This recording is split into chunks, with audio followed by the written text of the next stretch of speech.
మీ business ఏదైనా మీ ఊర్లో promotion చేయాలంటే అది సుమన్ టీవీతోనే సాధ్యం. ఇప్పుడే సంప్రదించండి.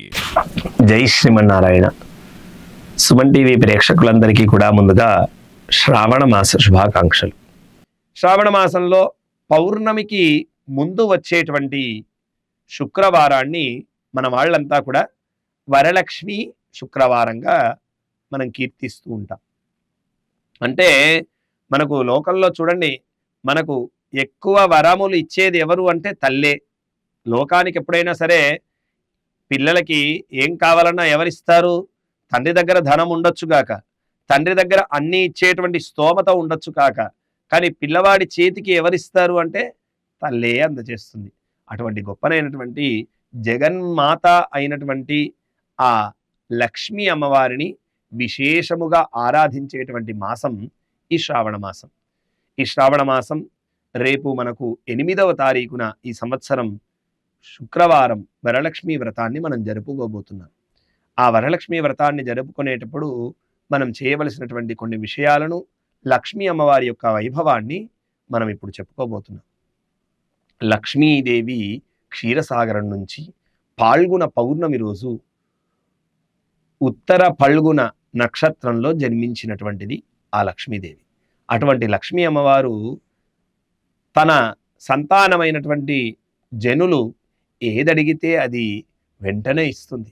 అటువంటి గొప్పనైనటువంటి వరదాయిని లక్ష్మీదేవి.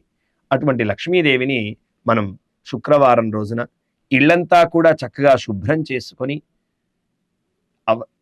మనకు వీలున్నట్లయితే ఇల్లంతా కడుక్కొని చక్కగా తడిగుడ్డ పెట్టుకొని తుడుచుకొని, ఇంటి నిండా రంగవల్లులు అంటే ముగ్గులను అలంకరించి, గడపకి పసుపు రాసి గడపను కూడా అలంకరించుకొని, ఇండ్లంతా కూడా మామిడి తోరణములతో చక్కగా అలంకరించుకొని, విశేషముగా మనకు శక్తి ఉంటే పూలమాలలతో ఇల్లంతా అలంకరించుకొని, అమ్మవారి పూజా స్థానమును శుభ్రం చేసి, ఆ స్థలంలో చక్కగా గోమయముతో అలికి పంచవర్ణములతో ముగ్గును అలంకరించి, ఒక అష్టదళ పద్మాన్ని వేసి, దానిపై ఒక పీటను ఉంచి, దానిపై ఒక చక్కటి వస్త్రాన్ని వేసి, ఆ వస్త్రం పైన బియ్యాన్ని ఉంచి, ధాన్యాన్ని ఉంచి, ఆ ధాన్యము పైన లక్ష్మీ నారాయణుని ఇరువురిని కూడా వేంచేపు చేసుకొని, మన దగ్గర ప్రతిమలు లేనట్టయితే ఒక కలశాన్ని వేంచేపు చేసుకొని, దానిలో లక్ష్మీ అమ్మవారి యొక్క ఆరాధన, అష్టోత్తర శతనామాది పూజలు, పంచామృతముల అభిషేకము ఇవన్నీ కూడా చేసుకొని, ఆ వరలక్ష్మి యొక్క వైభవాన్ని, అంటే వ్రతములలో గాల గొప్పనైనటువంటి వ్రతం వరలక్ష్మి వ్రతం. ఆ వ్రతంలో ఉన్నటువంటి గొప్పనైనటువంటి ఆ వరలక్ష్మి వ్రత కథనంతా కూడా శ్రద్ధగా విని, ఈ యొక్క ఆరాధనను పూర్తి చేసుకొని మనం ఆడవారికి వాయనాలు ఇచ్చుకుంటూ ఉంటారు. అయితే దీంట్లో చాలామందికి సందేహాలు వస్తూ ఉంటాయి. ఖచ్చితంగా వాయనం ఇవ్వాలా? ఏమివ్వాలి, ఏమిటి అని.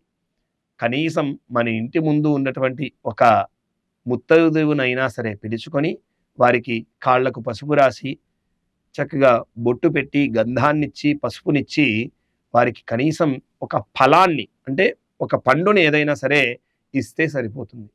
లేదు మాకు శక్తి ఉంది అంటే ఒక 2 జాకెట్ ముక్కలు, కొంత పసుపు కుంకుమలు వారికి ఇచ్చినట్లయితే సరిపోతుంది. ఇలా చేసుకుంటే ఆ వరలక్ష్మి అమ్మవారు మనకి చక్కటి వరాలను ఇస్తారు. ఈ శ్రావణ మాసంలో ఆ వరలక్ష్మి శుక్రవారం ఒక్కరోజే కాదు, ప్రతి శుక్రవారం, అంటే 5 శుక్రవారాలు వస్తే 5 శుక్రవారాలు, లేదా ఒక శుక్రవారమైనా సరే మనం అమ్మవారిని చక్కగా మనస్సుతో శ్రద్ధగా, అమ్మా మాకు సకల సౌభాగ్యములను ప్రసాదించు తల్లి అని ప్రార్థన చేసి ఈ యొక్క వరలక్ష్మి వ్రతాన్ని ఆచరించినట్లయితే మనకు శుభాలు కలుగుతాయి. జై శ్రీమన్నారాయణ.